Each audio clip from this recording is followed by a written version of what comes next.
Alors, bonjour tout le monde, bienvenue à cette nouvelle capsule de Géopolitique 101 avec Jean-Claude Pomerleau qui analyse avec moi le conflit en Ukraine depuis plus d'1 an.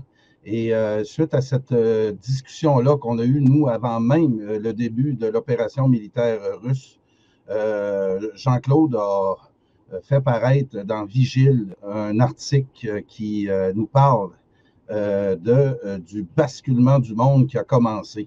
Et Jean-Claude et moi analysons depuis le conflit en Ukraine comment se développe à travers ce conflit-là la souveraineté qui est remise en question. Et Jean-Claude nous fait remarquer dans ce texte-là que Poutine va-t-il donner la chance à tous les pays, entre autres la France, de retrouver un peu de leur souveraineté et leur capacité à prendre des décisions en fonction de leurs intérêts plutôt que de se soumettre à ceux des anglo-saxons. Alors, avec la visite de Macron la semaine dernière, Jean-Claude a pour nous là, vraiment une analyse, voir comment ça se répercute dans l'actualité. Alors, sans plus tarder, j'ai avec moi Jean-Claude. Jean-Claude, bonjour. Bonjour à tout le monde. Et oui, ça fait un bon moment qu'on a un cadre pour observer l'évolution de la dynamique politique. À partir du moment, on était là en décembre et en janvier de l'autre année, et puis avec nos discussions, ce qu'on voyait évoluer, finalement, j'ai publié un texte le jour même que les Russes entraient en Ukraine.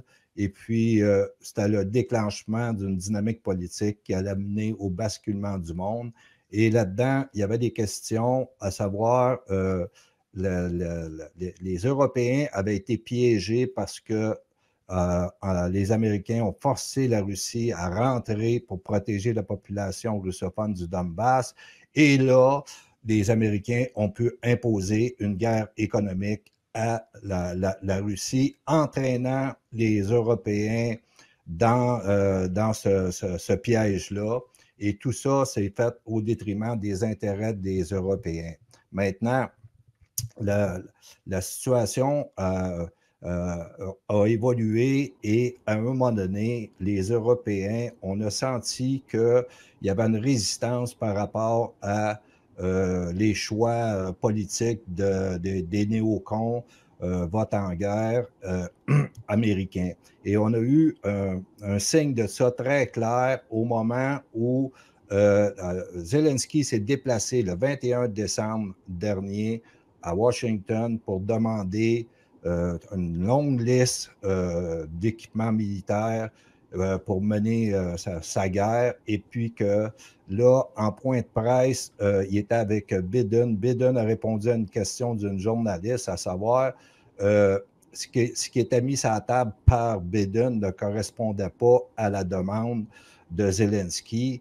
Et que donc là, Biden est sorti de son script pour dire des choses comme si on en met plus, ça pourrait faire éclater. Il y a une menace d'éclatement de l'OTAN et de l'Union européenne. Et que donc, il y avait des pays en Europe qui retenaient les Américains d'en mettre plus.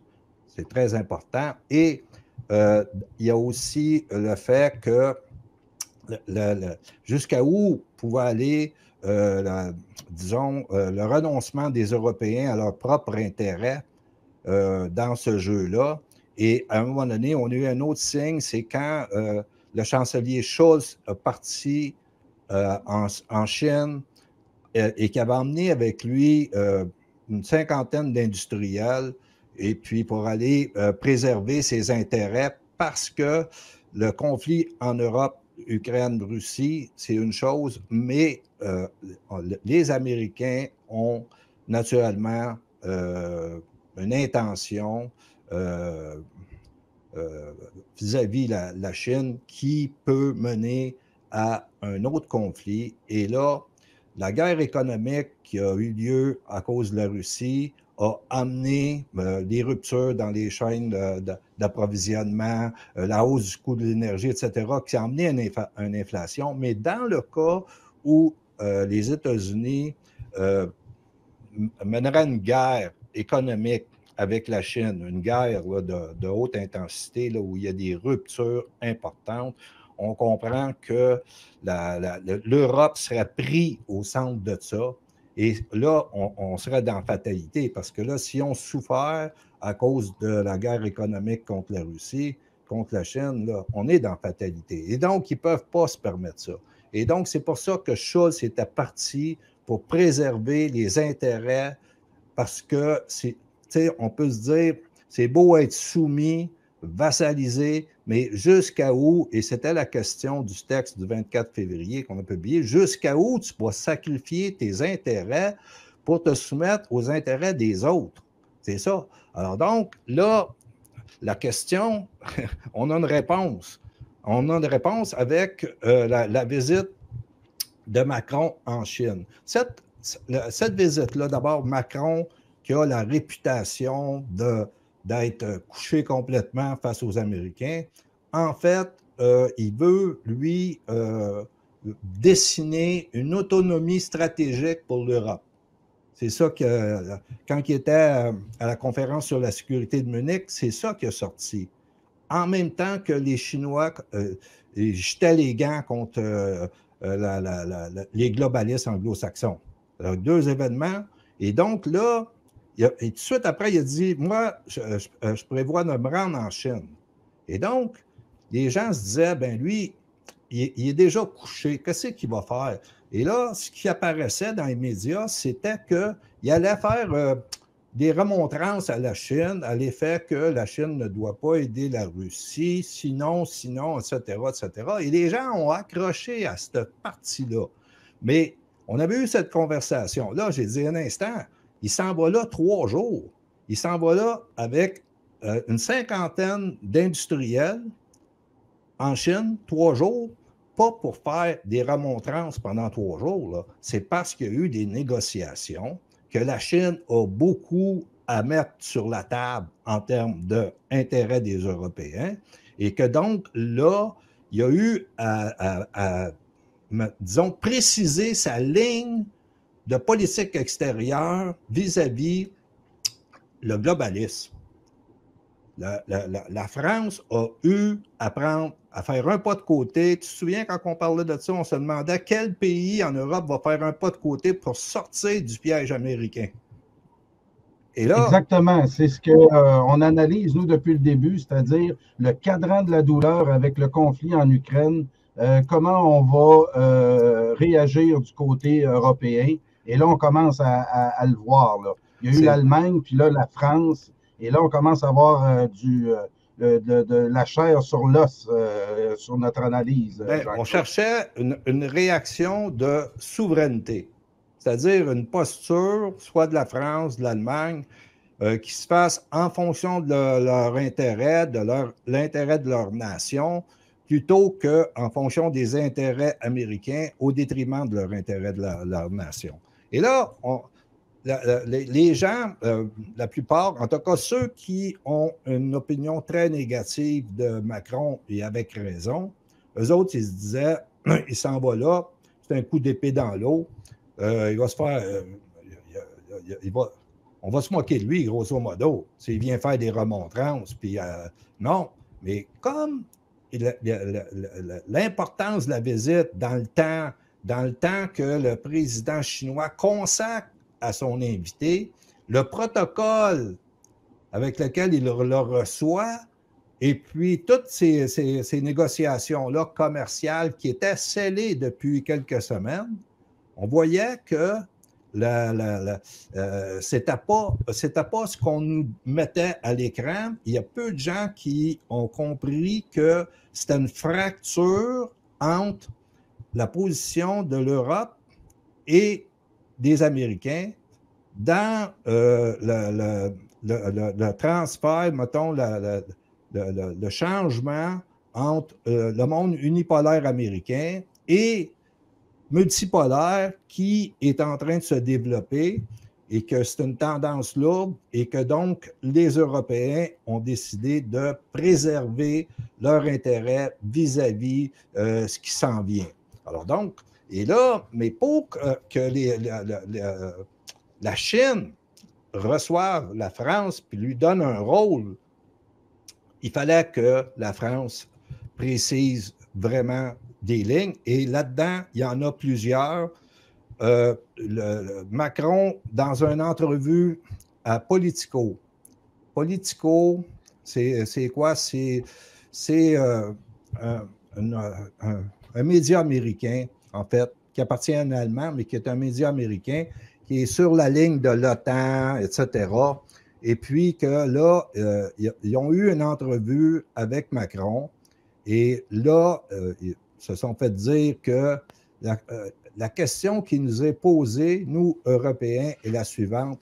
Avons-nous intérêt à une accélération au sujet de Taïwan? Autrement dit, est-ce que le conflit, parce que là, Taïwan est utilisé par les Américains pour activer un conflit, puis là, entraîner tout le monde là-dedans, et là, arriver à une guerre économique contre la Chine. Donc, lui, ce qu'il dit, c'est qu'on n'a aucun intérêt là-dedans. Aucun.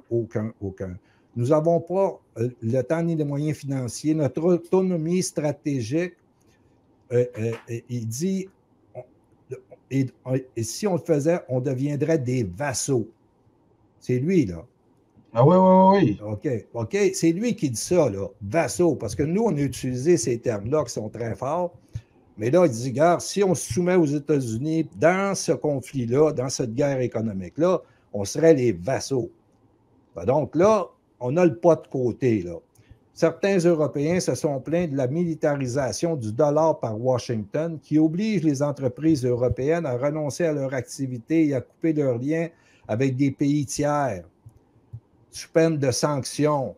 Donc, ce qui arrive, c'est que les pays européens qui veulent faire affaire dans le monde, OK, sans rapport avec les Américains, du seul fait que le dollar est utilisé, tu es sous juridiction américaine.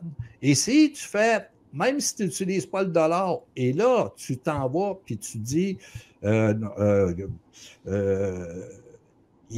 pays en question, mettons la France fait affaire avec un pays, mettons l'Iran, OK, sanctionné, OK, bon. Là, c'est la France qui va être visée, les entreprises, c'est déjà arrivé. Okay. Ils veulent sortir de cette contrainte-là. Et là, ça amène une remise en question du statut du dollar comme monnaie de réserve, mais pas par la Chine ou la Russie. Là. Non, là, ça serait par l'Europe. Et donc, l'Europe, l'euro. OK, là, tu vois l'euro qui viendrait s'intégrer dans la nouvelle monnaie, dans le panier de monnaie qui va apparaître et qui va faire qui va marginaliser le dollar US. Oui. C'est une conséquence extrêmement grave. Et là, il a dit ça concernant la dédollarisation et la nécessité de faire ça. Fait que là, c'est des lignes tranchantes par rapport aux globalistes anglo-saxons.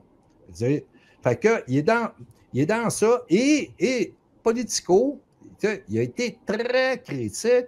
Et dans l'article de Politico, regarde, il y a une note de Politico qui dit « L'Élysée a insisté pour vérifier et relire toutes les citations du président publiées dans cet article comme condition pour nous accorder cet entretien. Cela va à l'encontre des normes de la politique éditoriale de Politico, mais nous avons accepté ces conditions afin de pouvoir parler directement avec le président français. » Politico, c'est l'OTAN, OK? Politico a insisté sur le fait que nous ne pouvions pas tromper nos lecteurs et ne publierons rien que le président n'ait pas dit. Les phrases citées dans cet article ont été prononcées, mais certaines parties de l'entretien au cours desquelles le président a parlé de manière encore plus directe de Taïwan, de l'autonomie stratégique de l'OTAN, ont été coupées par l'Élysée. Déjà, ce qui est publié, c'est grave. C'est tranchant. Ben oui, il y a une apparition de souveraineté là, c'est clair. C'est très, très clair. OK? Mais sauf que Macron, c'est la souveraineté européenne. C'est la souveraineté du fédéralisme européen. Ouais. C'est ça. C'est pas la souveraineté de la France, etc. Donc, Mais on avait parlé des difficultés, tu sais, avec M. Monod qui disait le patriotisme ou la banqueroute. Banqueroute. Et lui, il était très pessimiste par rapport à comment la France pourrait se sortir de l'emprise des globalistes anglo-saxons. Et il y avait toute la question de la monnaie, toute la question de la matrice dollar qui les tient, et puis le réseau des banques centrales, etc. Mais là, on voit qu'il y a un scénario qui se dessine, c'est-à-dire l'euro qui irait joindre le panier des monnaies des BRICS. Tu comprends? Ben oui, puis il y a des BRICS qui est une structure à laquelle beaucoup de pays veulent entrer. Et puis, ça donne un levier de puissance à la Chine présentement parce que la Russie est un peu hors jeu, sauf qu'elle tient le levier sur l'Ukraine, le conflit militaire. Et donc, les Européens ne peuvent pas carrément arriver avec une discussion directe avec la Russie, sauf que la Chine, c'est la politique de la Russie. La politique de la Russie, ils ont reprécisé leur doctrine de politique extérieure, et puis c'est une politique souverainiste intégrale. Et la Chine, et puis Lavrov a dit qu'en Ukraine, le conflit allait se régler, mais en même temps qu'un nouvel ordre mondial va apparaître, donc le basculement du monde. Et puis, là, de tous ces éléments-là qui arrivent, qui se précisent, puis que, regarde, il n'y a pas de flou, là. Okay? Donc, la France s'inscrit là pour préserver ses intérêts, et il commence à être temps. Et le levier, c'est la Chine. C'est pour ça que quand la Chine a produit un cadre pour négocier une paix possible en Ukraine, la France a dit oui, oui, on est intéressé. De même que l'Ukraine, d'ailleurs. Tu vois? Et puis, comme ils ont été Oui, les... Oui. Comme ils ont Ouais, été... qu'est-ce qu'on croyait inimaginable il y a quelques mois, Jean-Claude est en train de se faire, c'est-à-dire l'effondrement là, et la dédollarisation là, qui va enlever l'outil principal là, de la puissance américaine. Et on va assister à tous ces changements-là. Et la Chine est l'élément de stabilité. Tout le noyau eurasique que tu m'avais expliqué il y a déjà plus d'un an est en train de prendre forme et de monter en puissance. Et je te laisse continuer. OK, parfait. Donc, le bras de fer entre les États-Unis et la Chine, en réalité l'Eurasie, parce que là, c'est structuré, les Européens, eux, avaient un choix à faire.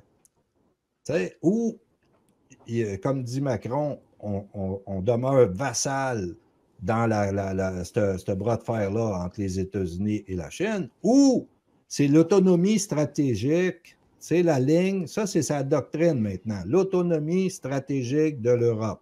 Et c'est ça qu'il veut développer. Alors, et là, pour échapper à la contrainte anglo-saxonne sur l'Europe, il occupe l'Europe depuis la dernière guerre. C'est une phase d'occupation. Et donc, là, pour échapper à ça, là, il prend une posture, qu'on le veuille ou non, gaullienne, et c'est pas parce que lui, il a la carrure pour le faire, c'est tout simplement que le contexte fait en sorte qu'il ne peut pas sacrifier plus loin les intérêts de l'Europe, de la France, et que donc, il utilise le levier de l'Eurasie pour se donner une posture souverainiste en partie, parce que quand même intégré au fédéralisme européen. Maintenant, il y avait Van der Leyen, là, la chaperon qui était là, mais elle a été traitée comme une condition, une personnalité secondaire. Hein? Il y a eu des longues conversations entre Macron et le président chinois, et elle était complètement exclue. Là, t'sais. Tout le protocole qui s'est déployé autour de Macron, et ça parle, ça. Tu comprends? Ça parle. Pour les chancelleries, là, ça parle. Fait que Macron, il revient, il y a des leviers, et puis là, sur la question de l'Ukraine, ce qu'il dit, c'est ils ont convenu avec la Chine que il n'y avait rien à faire pour le moment, que c'était sur le terrain militaire que ça allait se décider et que donc, ils vont attendre la suite des choses, la contre-offensive ukrainienne, où ça va mener, etc. Et puis, il y a aussi le fait que il y a une rupture aussi à l'intérieur de l'État américain, c'est-à-dire il y en a qui, c'est des votes en guerre jusqu'à plus capable, et il y en a d'autres qui sont dans le réalisme. On l'a vu avec le rapport de la RAND Corporation le 21 janvier, où ce que le titre c'était Avoiding a Long War, éviter une longue guerre, et donc qui veulent sortir de ce piège-là, parce que finalement, si eux autres, la RAND, ils disent qu'il faut sortir, faut éviter de longue guerre.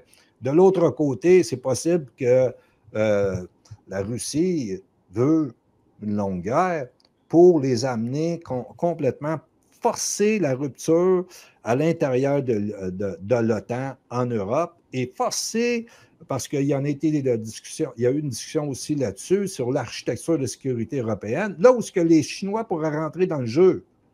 Comprendre? L'architecture de sécurité européenne qui serait assurée par les Européens et qui écarterait les Américains. On prend l'affaire. Hey, c'est gros, là. C'est énorme. Ah oui. C'est gros, c'est gros. Cette visite-là, là, elle parle fort, mais il y a beaucoup de personnes qui ont dit, bon, il est allé là, il a perdu son temps, il a fait rire de lui. Bon, et ça, c'est des gens qui ont un point de vue très négatif sur Macron, avec raison, mais en même temps, il y a d'autres qui sont des anti-globalistes qui font la même lecture sur le voyage de Macron là-bas en Chine. T'sais? Donc, alors, on s'en va tranquillement vers ce basculement-là et en prévision de ça, il y a un événement très important qui s'est produit la semaine passée. C'est ça. C'est la Chine qui va déployer des réseaux filaires Internet pour réunir les continents européens, l'Afrique, l'Amérique du Sud. Et puis, l'importance de ça, c'est que la Chine, la Russie, comme la Corée du Nord, ils ont un système Internet dans la perspective où il y aurait une rupture de l'Internet à l'international. Eux, ils ont ce qu'ils appellent un intranet. Ils peuvent fonctionner en circuit fermé dans leur pays avec un système Internet. C'est très important parce que là où ça va aller, jusqu'à où ça va aller, les gens se préparent et là, la Chine se prépare à déployer tout un réseau Internet qui ne soit pas sous contrôle américain parce qu'il faut savoir que l'Internet, les noms de domaine, les nœuds de réseau, etc., tout ça, c'est contrôlé par les Américains et que, d'un point de vue géopolitique, le pouvoir, c'est le contrôle des communications. Quand tu contrôles les communications, là, tu es dans un lieu de pouvoir. Dans le cas de l'Internet, c'est grave parce que il faut savoir que l'Internet à l'international, là, c'est 99% un réseau filaire. Tu sais, c'est des fibres. Et puis, sais-tu combien de commerce passe sur Internet par jour? 10 000 c'est énorme, milliards. C'est plus de 95%. Ah oui, oui. 10 000 milliards. 10 000 milliards. T'imagines, là, s'il y a une coupure, OK, le monde tient par quelques fils, là. C'est pas comme le gazoduc qui a été saboté. Là, tu comprends?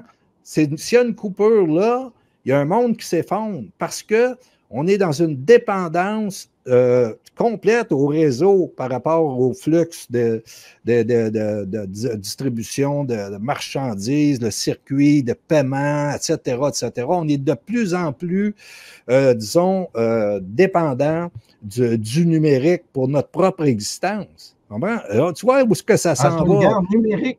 Ah oui, c'est une guerre informatique. C'est toutes ces dimensions-là qui se jouent présentement. C'est énorme, énorme.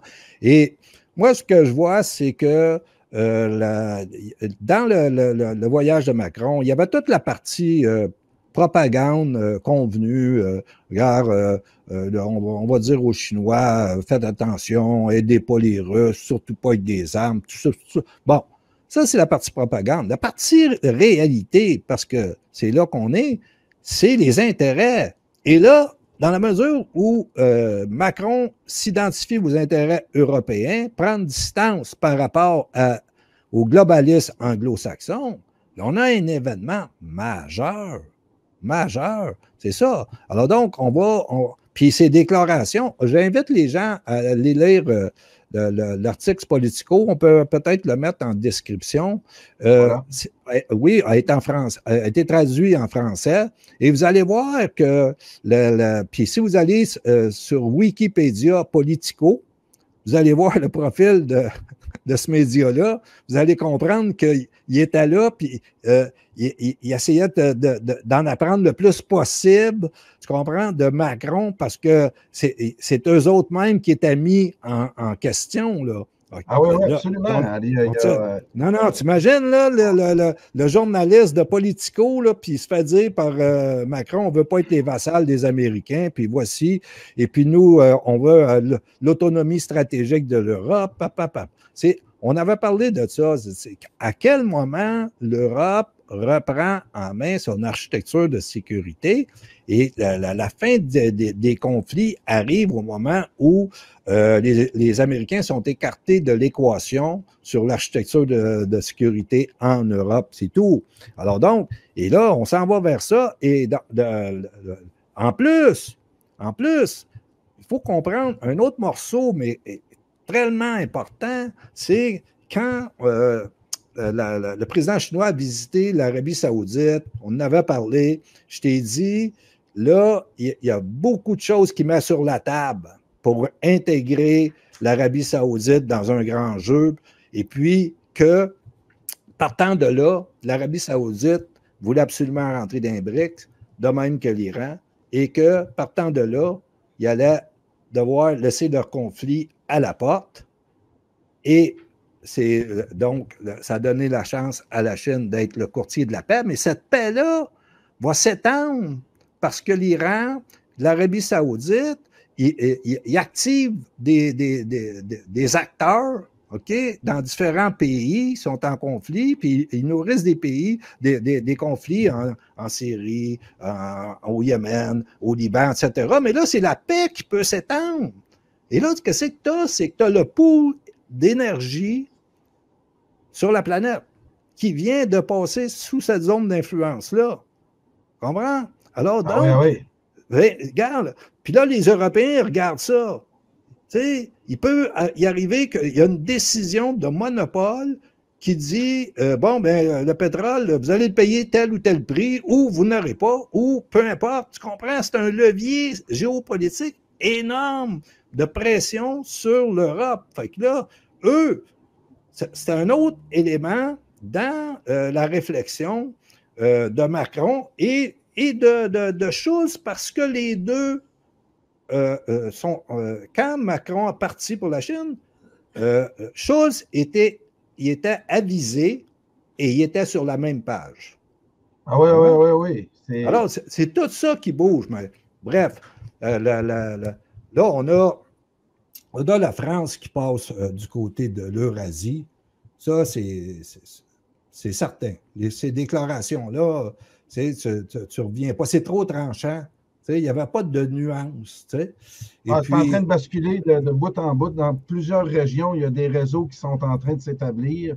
Il y a une prise de conscience qu'on surveille, nous, depuis plus d'un an et qui va être intéressant à suivre dans le futur, Jean-Claude, pour conclure. Ben oui, c'est ça. Donc là, on a un signe d'espoir à l'effet que les Européens ne sont pas tout à fait des dead brains. Là. Tu comprends-tu? C'est pas tout à fait des zombies. Là. Il y a encore un peu de vie, puis un peu de réflexe de survie. Et donc, ça, pour moi, c'est un grand espoir. Parce qu'on a tous les invités que tu as eus, ils ont tous été très négatifs sur le fait que l'Europe pouvait se relever de la domination américaine. Et là, avec le levier chinois, ils peuvent le faire. C'est définitif. Alors, voilà. Merci OK. pour cette analyse, Jean-Claude, toujours intéressant. Puis on se reparle dans les prochains jours. Merci. Oui, c'est ça, on suit ça. Bye. Bye tout le monde. Pour tout commentaire, nous vous invitons à nous écrire studio@radioinfocité.com.